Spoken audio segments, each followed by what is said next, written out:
नमस्कार. श्री स्वामी समर्थ अवधूत चिंतन श्री गुरुदेव दत्त. तर बघा, फाल्गुन महिन्याच्या पौर्णिमेला आपण हुताशनी पौर्णिमा होळी ही साजरी करत असतो.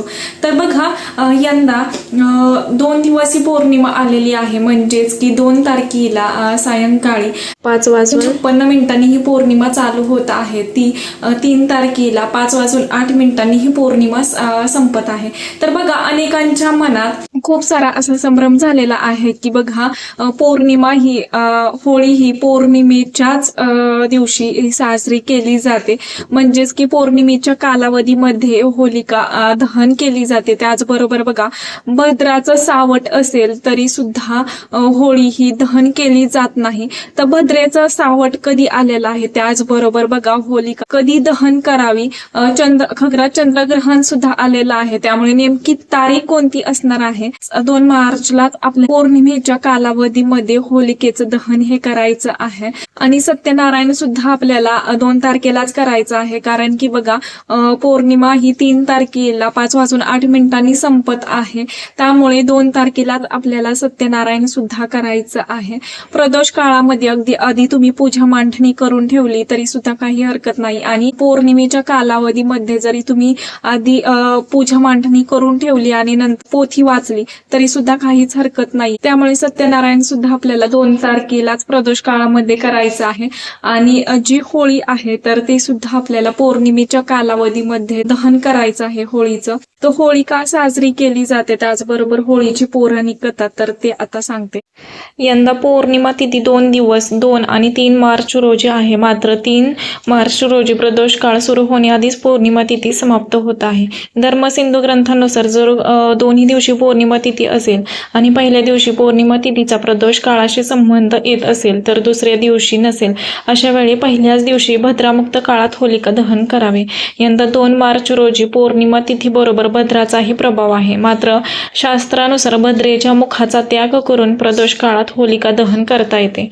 भद्रेच्या मुखाची सुरुवात 2 मार्चच्या मध्यरात्रीनंतर रात्री 2:38 होईल आणि 3 मार्चच्या सकाळी 5:32 भद्रेचा मुखकाळ राहील. त्यामुळे 2 मार्च रोजी सायंकाळी 6:22 पासून ते रात्री 8:53 प्रदोष काळात असेल. या वेळेत होलिका दहन करणे शुभ आणि शास्त्र संमत मानले जाते. होलिका दहन हा सण केवळ रंग उत्सवापुरता मर्यादित नसून तो वाईटावर चांगल्याच्या विजयाचे प्रतीक देखील आहे. परंपरेनुसार होळी का साजरी केली जाते तर त्याची एक पौराणिक कथा मी तुम्हाला सांगते.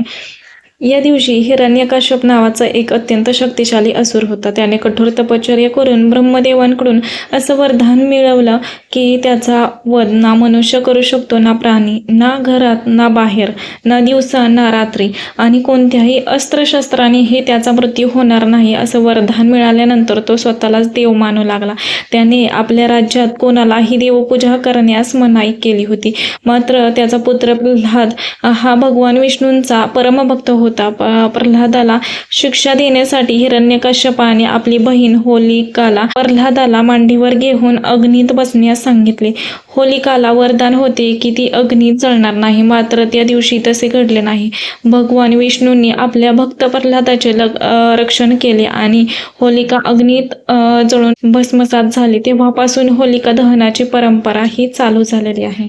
तर होळी ही 2 तारखेला आपल्याला 6 नंतर प्रज्वलित करायचे आहे. त्याचबरोबर गौऱ्या, रुईची लाकडं हे आपल्याला त्यामध्ये टाकायचे आहेत आणि गोडाधोडाचा नैवेद्य देखील दाखवायचा आहे. होळीच्या कडेने पाणी सोडत आपल्याला 3 किंवा 5 ह्या पद्धतीने प्रदक्षिणा सुद्धा मारायच्या आहेत.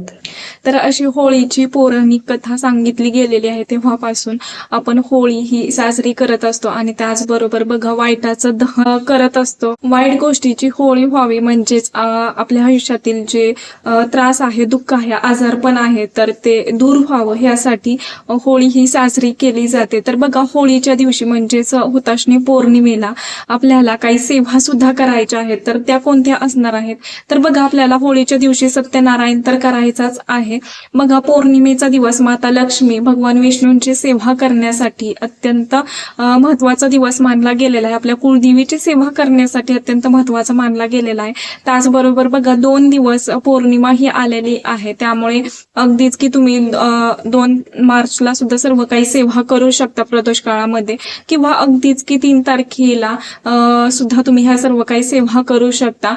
फक्त एवढंच की ग्रहणामध्ये आपल्याला सर्व काही सेवा करता येतील, देवांना आपल्याला स्पर्श करता येणार नाहीये. तर बघा 2 तारखेला ज्या कोणत्या सेवा, पौर्णिमेच्या कोणत्या सेवा करायच्या असतील, तर बघा तुम्ही या दिवशी दुर्गा सप्तशतीचे पाठ करू शकता. ज्यांना खरंच शक्य नसेल तर त्यांनी सिद्धकुंजिका स्तोत्राचं सुद्धा तुम्ही 11 वेळेस पठण करू शकता.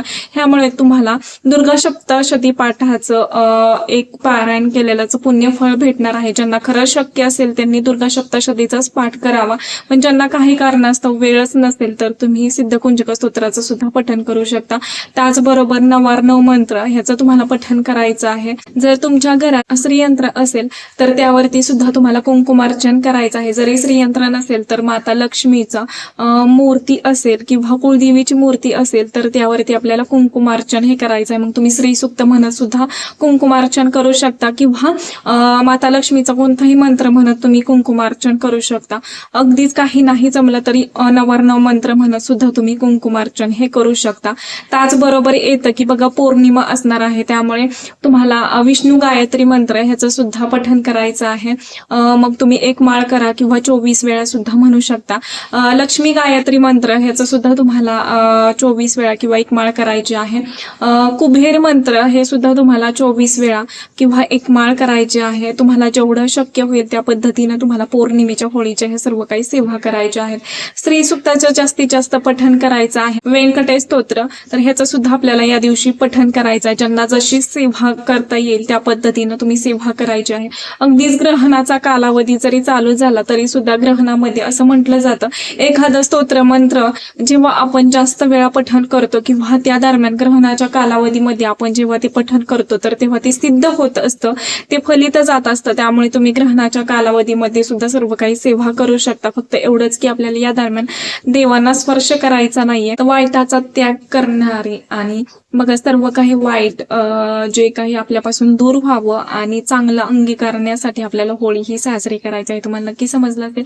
तर आतापर्यंत एवढे झालेली सेवा मी महाराजांच्या रुजू करते. व्हिडिओ आवडला असेल तर नक्कीच लाईक करा, शेअर करा आणि चॅनेलवरती नवीन असाल तर असंच नवनवीन व्हिडिओ पाहण्यासाठी चॅनेलला सबस्क्राईब करा आणि हाईप करायला विसरू नका. श्री स्वामी समर्थ.